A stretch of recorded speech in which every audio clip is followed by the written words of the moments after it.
자, 저희가 이 시간에 공부하실 것은 고령화 원인이 무엇이며 베이비붐 세대라는 것은 55년생부터 63년에 태어나신 분들 우리는 베이비붐 세대라고 해요. 그 사람들이 이제 대량 퇴직을 하면서 어떤 변화가 있는지에 대한 내용들을 공부하시는 장이라고 하시는데 크게 3개의 파트로 구분되어 있습니다. 첫 번째, 고령화 핵심 엔진이 있고요. 그 고령화에 대한 핵심 엔진이 뭐냐면 수명 연장이에요. 수명 연장. 제가 1강에서도 말씀을 드린 것처럼 예전에는 60이나 70 정도 사시면 굉장히 장수하셨지만 지금은 90이나 100세 정도 사셔야 장수하셨다라고 말씀을 하시는 거기 때문에 지금 가장 고령화 사태는 큰 원인 중에 하나가 뭐냐면 수면 연장이라고 볼 수 있겠습니다. 두 번째, 그 고령화에 대한 뭐예요? 그 고령화에 대한 엔진이 수명 연장이 있다면 보조 엔진이 뭐냐면 저출산이에요. 출산하지 않더라는 거죠. 저출산물입니다. 그래서 여러분들이 여기 2절에서 가장 중요한 포인트를 찝으시라면 1절에 있는 수명 연장과 1번에 있는 수명 연장과 두 번째는 저출산에 대한 전반적인 내용이 중요하다고 보시면 돼요. 아주 중요합니다.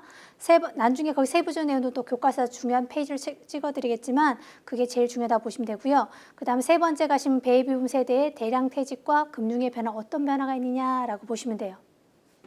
그래서 크게 3개의 절로 구분해서 보도록 하겠습니다. 자, 여러분들 교과서 25페이지 가죠.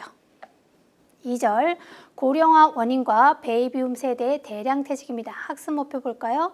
자, 우리가 먼저 알아야 될 건 평균 수명이 무엇이고 기대염이 무엇이고 체빈 사망 연령, 건강 수명에 대해서 설명할 수 있어야 됩니다. 중요한가 봐요. 두 번째, 수명 연장에 따른 장수 리스크에 대해 설명할 수 있어야 합니다. 4개의 리스크가 있죠. 중요합니다. 세 번째, 저출산에 대한 원인과 영향에 대해서 설명할 수 있어야 됩니다. 이것은 우리가 고령화에 대한 보조 엔진이었죠. 저출산이라는 자체가. 학습 목표만 잘 체크하셔도요. 실제 시험장 가시게 되면 어떤 내용이 시험에 나올지 이미 다 알고 있다고 보시면 돼요. 자, 첫 번째, 고령화에 대한 핵심 엔진, 수명 연장입니다. 자, 우리는 생각보다 오래 삽니다. 통계청에 따르면 2018년 기준 한국인의 평균 수명은 82.7세예요. 82.7세인데 남자는 79.7이고요. 여자는 85.7이죠. 그래서 평균을 내봤더니 82.7이라는 거죠. 여자가 좀 더 오래 사시죠? 밑에서 두 번째 줄. 실제 우리나라 사람이 가장 많이 사망하는 연령대는 80대 후반에서 90대 초반이라고 합니다. 요즘 유행하는 100세 세대라는 말은 여기서 언급했다고 보시면 돼요. 100세 세대의 체빈 사망 연령이 90세에 도달했을 때를 말합니다. 실제 예전에는 보험은 80세 만기 막 이러셨는데 지금 보험 같은 것도 거의 100세 만기로 많이 가입을 하시죠. 자, 거기 밑에 가시게 되면 이제 두 번째 단락에 이제 통계표를 가지고 보시면, 그렇죠. 2010년에는 12월 말에는 11,130명이고요. 2019년 12월에는 20만 160명으로 늘어났어요. 그러면 결국은 2만 160명으로 늘어났으면 100세인이 10년과 20년 사이에 몇 배가 늘어난 거죠? 2배가 늘어난 거죠. 그래서 2배 가까이 늘어난 셈입니다.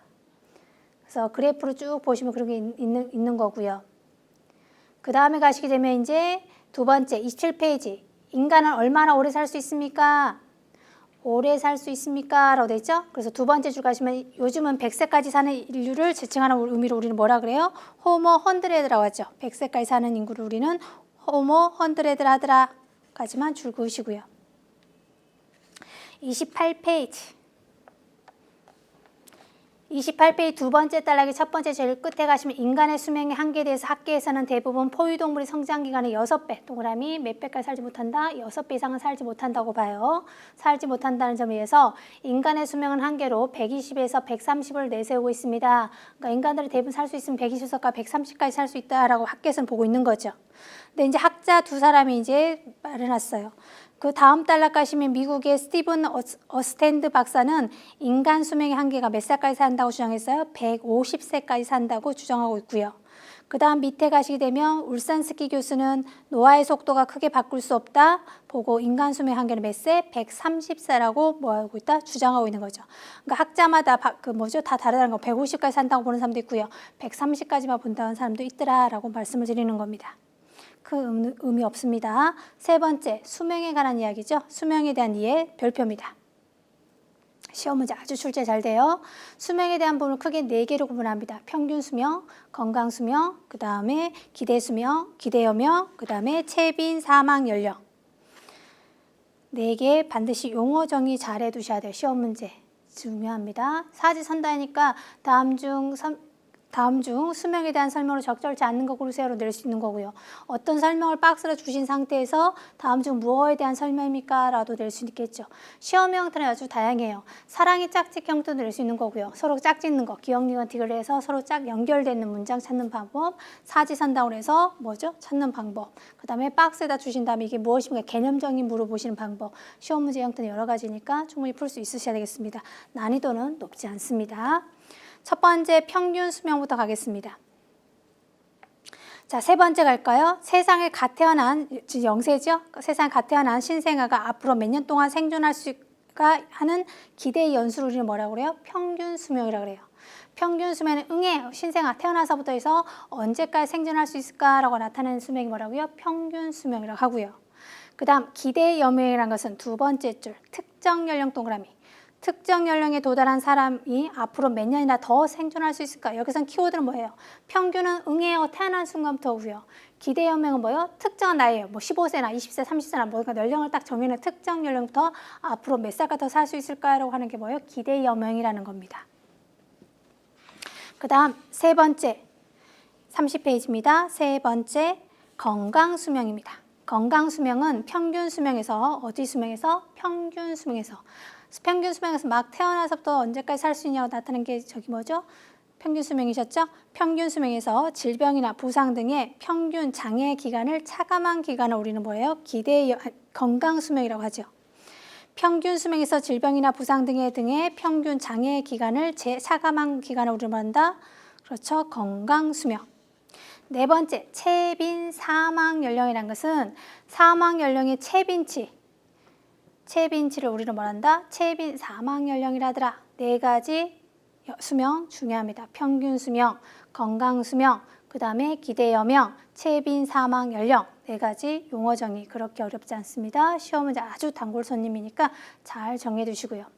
4번도 별표 치겠습니다. 4번, 인생 100세 시대에 네 가지 장수 리스크가 있대요. 네 가지 리스크가 있는데 무엇이 있느냐라는 거죠.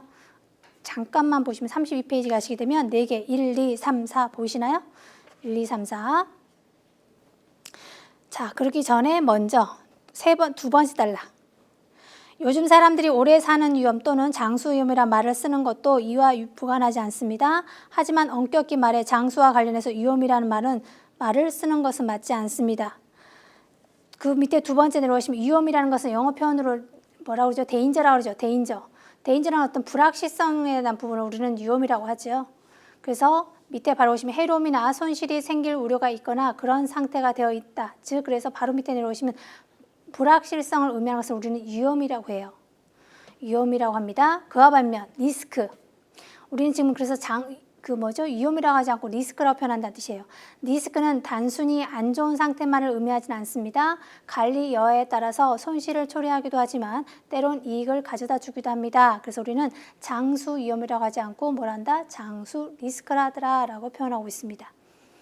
그래서 장수 리스크 네 가지를 지금부터 공부하시는데 중요하다고 그랬어요. 사지선다이라고 그랬습니다. 처음에 시험 문제 말씀드릴 때 사지선다이니까 어떤 리스크를 각각에 대해 설명을 붙인 다음에 틀린 거 고르세요. 아니면 맞은 거 고르세요라고 충분히 낼 수 있는 문제라고 보시면 되겠습니다.